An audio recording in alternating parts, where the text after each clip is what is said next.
Shalom, this is Mary Omni from the World Government House of King David, Holy Covenant Constitutional Enforcer.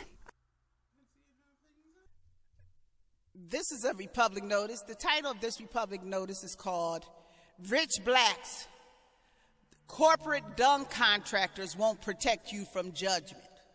Rich blacks, corporate dung contractors won't protect you from judgment. We're past the alignment of 12/21/2012. So we're well into the new age of earth. Therefore, the Most High said he will start at judgment in his own house. So those who of the house of King David, the judgment is upon them.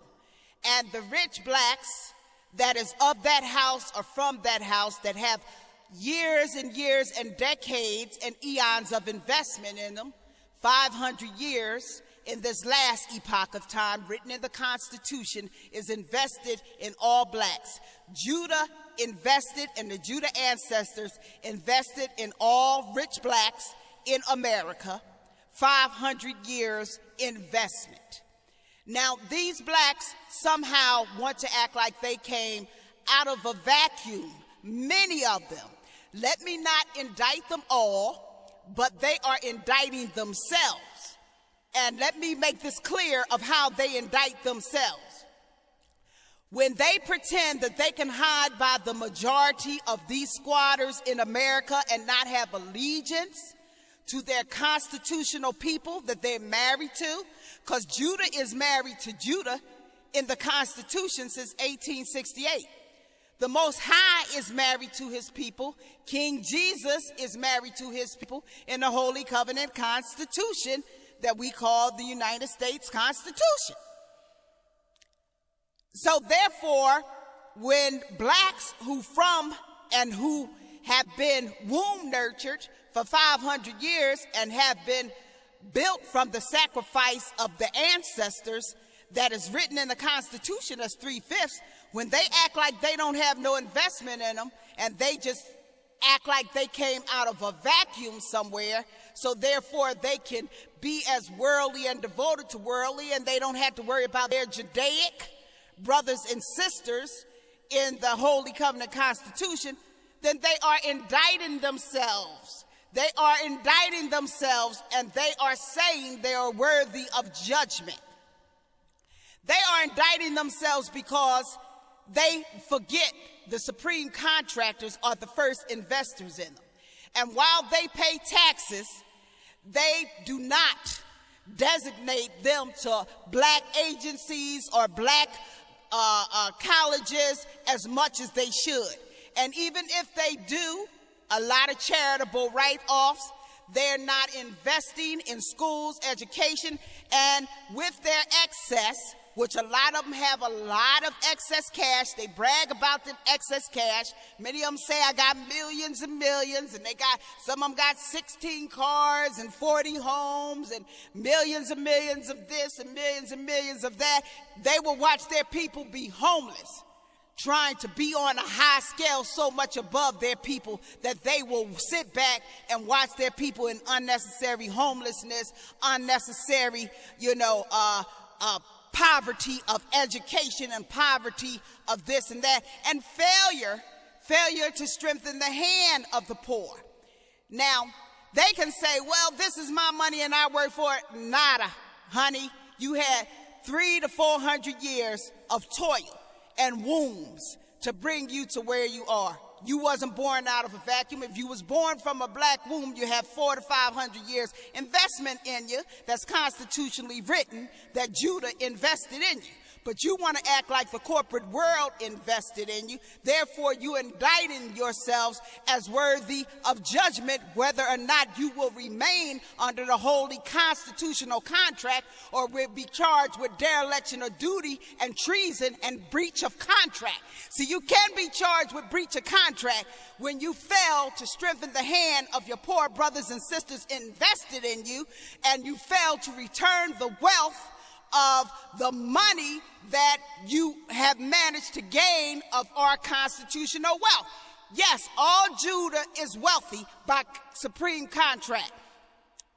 But to be absent of mind and pretend you don't know a war has been waged on us as a whole black people, and then using money to buffer you from associating with your fallen brothers and sisters and your impoverished brothers and sisters could be a form of treason and criminality and indicting yourself. You will be judged and you will be asked because that money was a test.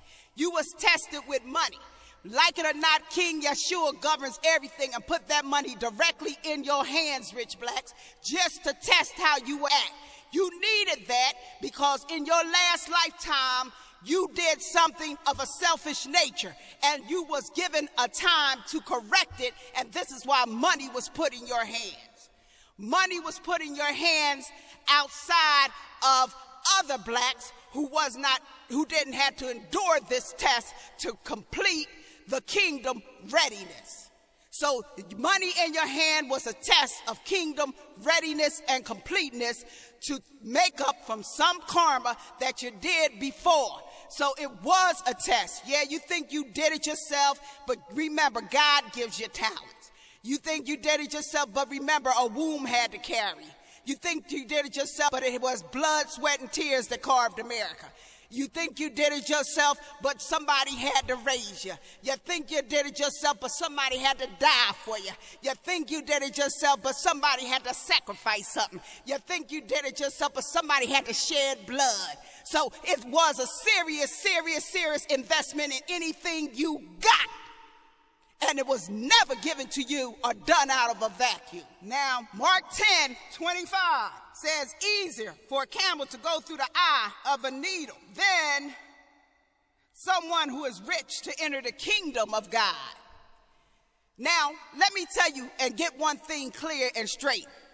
King Yeshua was wealthy. F what you heard. King Yeshua had wealth on all sides of his family. He did not hold on to the wealth. He did not flaunt the wealth, but King Yeshua was very wealthy. So his children in the Holy Covenant Constitution was born from ancient wealth. And there's a difference between rich and wealthiness, because a lot of people are rich and arrogant and fiat money, but they hold no supreme contractual wealth.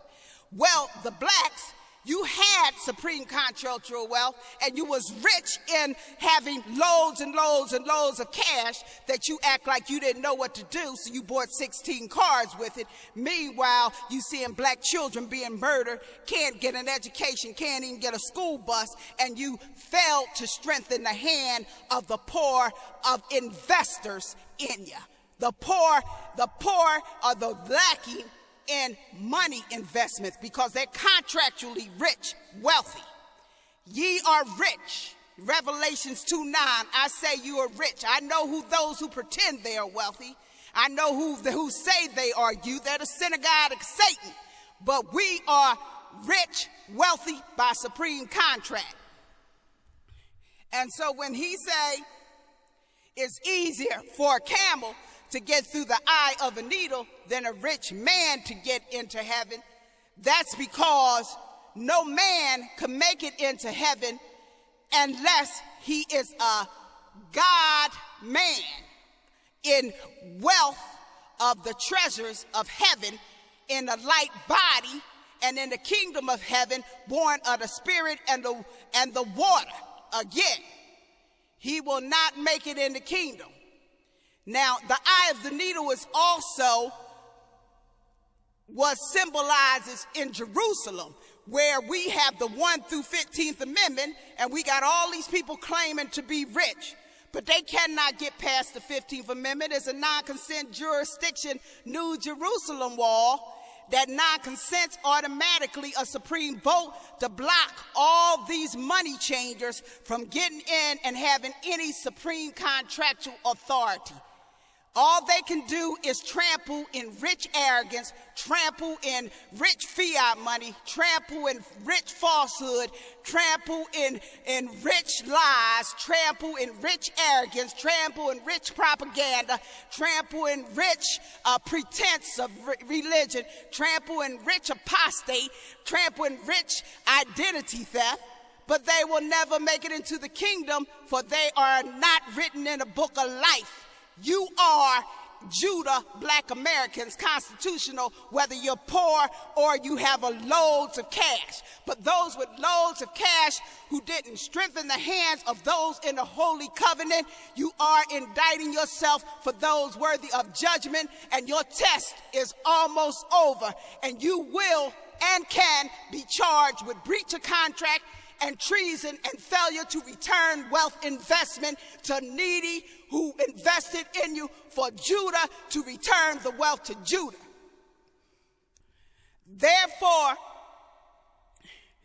your failure is a dereliction of duty. And if we can see how you have given to other nations and used our investment for other nations and other purposes, and failure to provide Judah children who are all persons born with security, homes, to the point where they suffered unnecessarily, you will be charged with theft just as well as any outside or subcontractor. Yes, you will be charged with theft, and you will be charged with indebtedness, a breach of contract, a failure to fulfill what King Yeshua said fulfill. He said to take care of the widows, to take care of the orphans, and to feed the poor, and to strengthen the hand of the needy and the poor.